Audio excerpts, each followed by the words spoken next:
Every so often I get a letter in the mail saying something like, "You have been chosen to participate in the sweepstakes contest that's coming up." And of course, I know that millions of other people have been chosen to participate in the sweepstakes, and it's just a scam to get me to send some money in.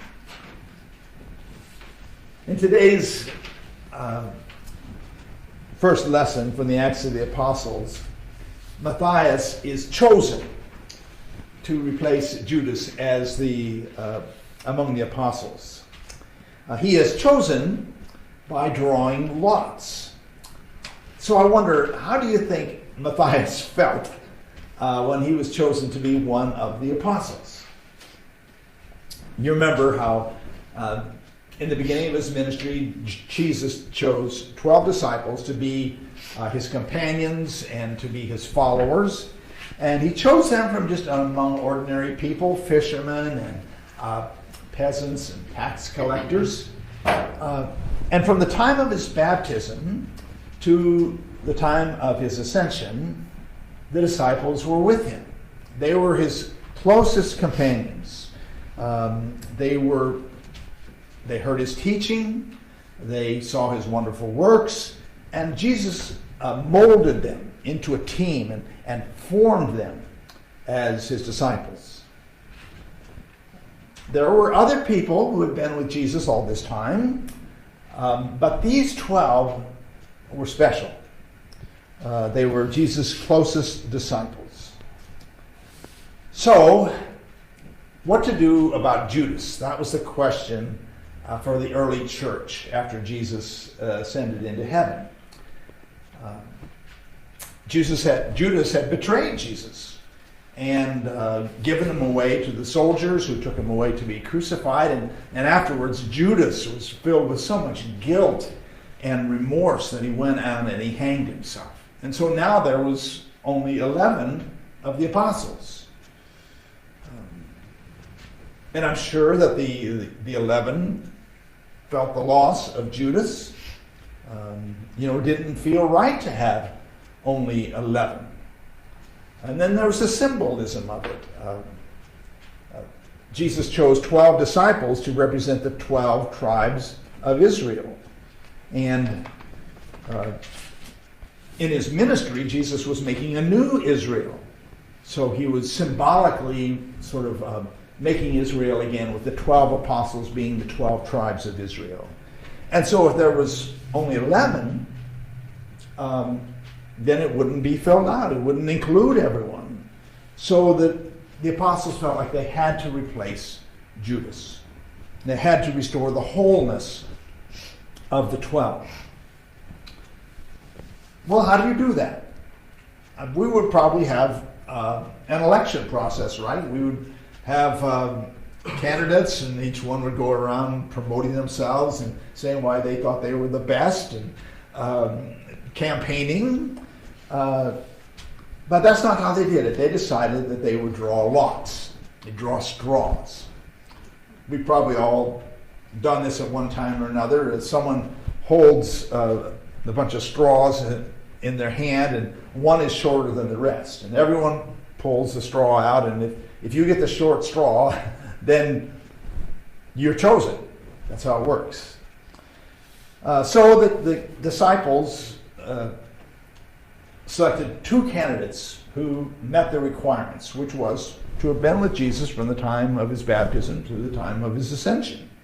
One was a man named Barsabbas, and the other was a man named Matthias. Both of them met the requirements, and they drew lots, and Matthias was chosen. So, how do you think Matthias felt about being chosen? I don't think pride would have been appropriate, because he really hadn't done anything to achieve this honor. He hadn't competed to become an apostle. He hadn't bragged about himself, what a great apostle he was. He was simply chosen. I think humility would have been more likely for Matthias. He'd been put forward by the others as a witness to the resurrection, and he'd been selected to sit among the apostles. It wasn't his own doing. It was an honor that had been placed upon him. So it was humbling.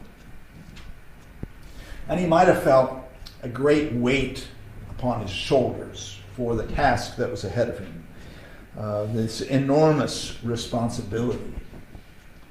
And he might have felt some apprehension as well, because the apostles were like lightning rods for anyone who opposed Jesus. And he probably knew that there might be some persecution ahead. And he might have felt some anxiety about whether he was worthy to be an apostle, whether he was worthy to take this on. And then, of course, who would want to be thought of as the replacement for Judas? No one wants to have his number on their jersey. So if I were Matthias, I think I would probably have mixed emotions about being chosen to be one of the 12. Now, Matthias was chosen by drawing lots. Drawing lots is a pretty common way of making decisions in the Bible. Back in the Old Testament, they allotted the land to the different people by choosing lots. In the story of Jonah, the sailors draw lots to select Jonas.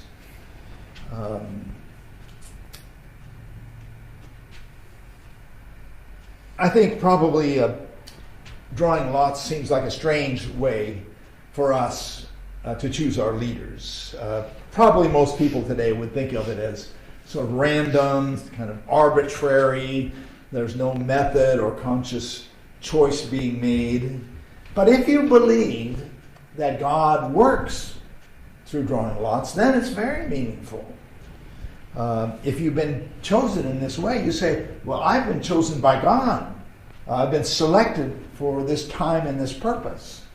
This is not my doing, this is God's doing. And, there might be some advantages to this way of making decisions. For one thing, it's settled. No one questions it once it's done. No complaining, no second guessing, no maybe this or maybe that. The decision has been made. And another advantage of drawing lots is that there's no politicking. Politicking is the art of convincing somebody that you're something that you're not. As soon as people start campaigning, image wins out over reality. When we're campaigning, we create these carefully crafted stories of our origins, how we brought ourselves up from rags to riches, and these stories of our earnest, hardworking parents and grandparents, and how we overcame obstacles to who we are today. What if we had a national commission to choose a dozen qualified candidates to be our president, and then we drew lots? I mean, just think about it. There'd be no endless campaign seasons. There'd be no multi-million-dollar donations from unknown sources. There'd be no dragging your opponent through the mud. I mean, there are some advantages to it. Well, however Matthias felt about being chosen to be an apostle, he knew he had been chosen. All the apostles and all the believers knew that he was chosen by God, and he accepted this responsibility and this privilege. Tradition says that he preached the gospel in what is today known as Turkey and further north, and he may have been martyred for his faith eventually. We have something in common with Matthias, in the sense that he was chosen to be an apostle after Jesus had ascended into heaven. And we too have been chosen to be apostles of Jesus in our own time. So in a way, we are all Matthias. We've been chosen. In our gospel story today, Jesus prays for all who believe and all who are going to come to believe. In other words, for us. He knows that after he's gone, he's not going to be around to protect his followers. And so he prays to God that God will protect them. He prays, Holy Father, protect them in your name that you have given me, so that they may be one as we are one. As you have sent me into the world, so I send them into the world. We've been sent into the world. We've been chosen to be the church in this time and this place. God has put St. Germain's church here to be a witness to God's love. We didn't earn this. We don't deserve this. But of all the people in the world, we were chosen to serve God in this place.